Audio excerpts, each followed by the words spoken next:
I'm at Idaho Botanical Garden, standing in front of a flower that for many is a very iconic bloom. Perhaps it's a flower they remember from their childhood, their grandmother's gardens.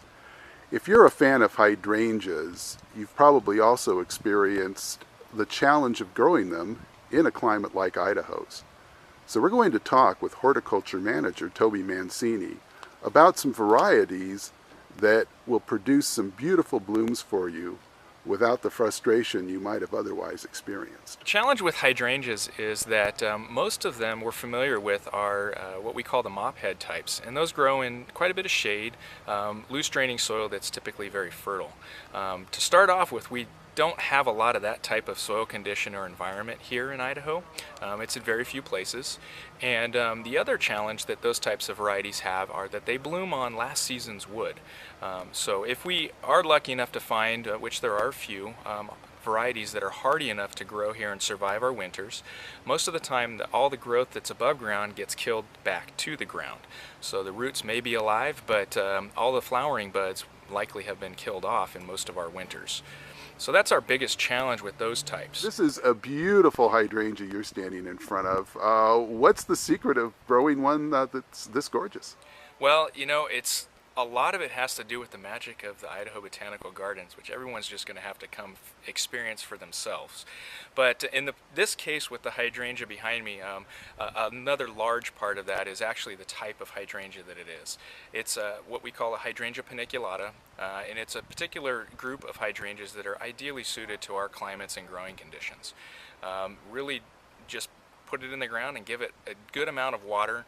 Regular mulching throughout early in the growing season actually is best for it, and no special pruning required with this hydrangea, which is really nice and uncharacteristic for some other varieties of hydrangeas that can be grown. Well, Toby, this hydrangea may be a bit different from ones that people are used to or have traditionally grown up with. What can you suggest for folks who would like to grow perhaps what they think of as the old-fashioned type of hydrangea? Definitely. Well, there's some good news on that front actually, and especially in recent years. Thanks to a lot of work in the horticulture industry, nurserymen around the country have been observing and cultivating some new genetics in the mophead type hydrangeas, starting with a variety that came out quite a few years ago. It's called Endless Summer. It's a mophead type that's borderline hardy in our growing climate, but it also produces flowers on new growth. So again, no special pruning required, and if it does die back to the ground and comes back the following spring, you should experience some of those old-fashioned mophead type flowers.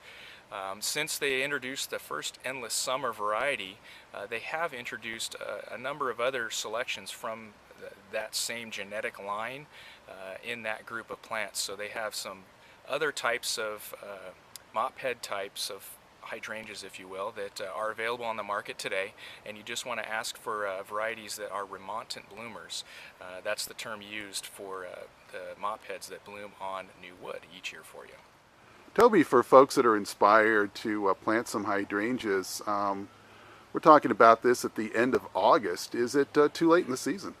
Actually, it's not, Michael. It's a fantastic time to not only plant hydrangeas, but to really add to your garden. If you saw spaces that maybe opened up or you lost something in them through the summer, the fall is a fantastic time to plant all sorts of perennials, trees, and shrubs. So it's an ideally suited time. The soils are still warm. As you've probably noticed, the days are shortening up and the nights are cooling off.